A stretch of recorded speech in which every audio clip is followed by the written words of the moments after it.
নমস্কার। এই গাছটা দেখছেন একদম কত হালকা আছে। এটার ভেতরে একটা টব বসানো আছে, তারপর সাইডে রুটগুলোকে বিশেষ সাইজ করা হচ্ছে। এটা জানেন আপনারা যারা আমার ভিডিও দেখেন, আমি একদম চারা তৈরি করার থেকে এখন পর্যন্ত আমার কাছেই কাজটা হচ্ছে।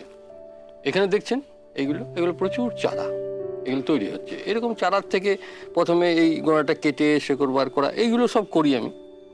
তার মধ্যে এই গাছটা একটা অনেক দিন হয়ে গেল, এটা এই জায়গাটা ঝাঁকড়া করছি, দেখছেন সব মানে এইগুলো পিঞ্চিং প্রুনিং এইসব করে করে করে করে মোটামুটি এটা ঠিক করতে হয়।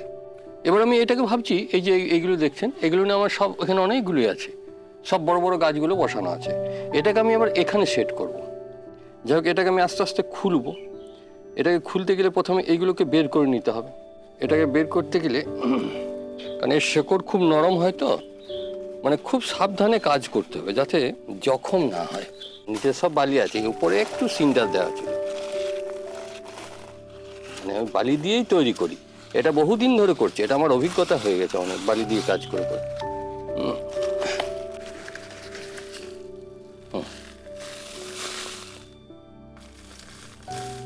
এটা এখানে আছে এই রাউন্ড শেপটা ঠিক করার জন্য। এটা মালা ভাঙা।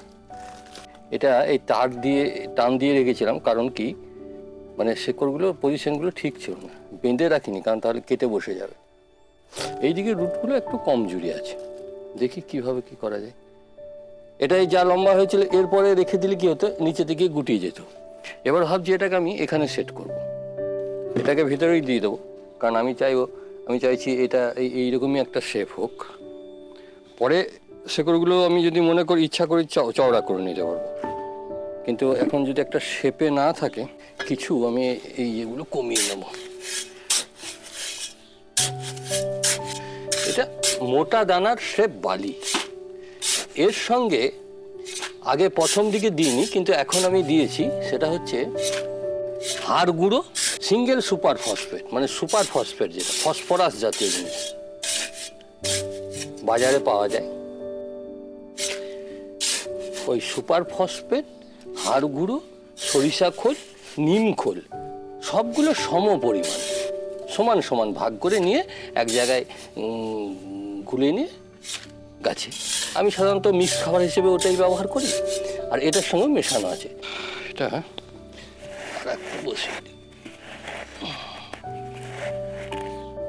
এটার উপরে এই মালাটা দিয়ে দিতে হবে যাতে রাউন্ড শেপটা ঠিক। এবার দেখুন, এটাকে আমি বসিয়ে দেবো।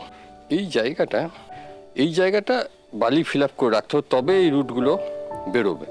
তাই এইটাকে পেছন দিকে রাখছি।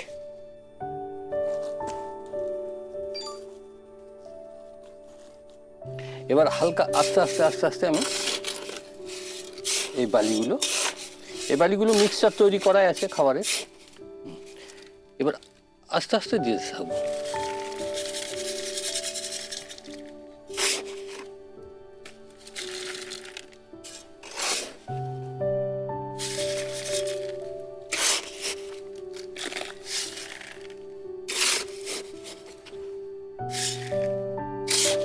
এটা যদি ঝুরঝুর করে দেওয়া হয় বালি বা মাটি, তাহলে কি হয়, সব জায়গায় সমানভাবে ভেতরে ঢুকে যাবে।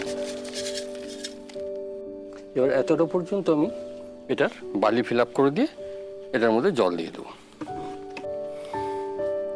আর একটু বালি দিয়ে দেবো এই পর্যন্ত, কারণ এখানে শেকড়টা আনতে হবে। এখন গাছটাকে তৈরি করা। এই গাছগুলো আর একটু লম্বা হয়ে গেলে, শক্তপোক্ত হয়ে গেলে, আবার কেটে এগুলোর থেকে আবার একটা ঝাঁকড়া ব্রাঞ্চ তৈরি করে নেব। এখানে দেখুন,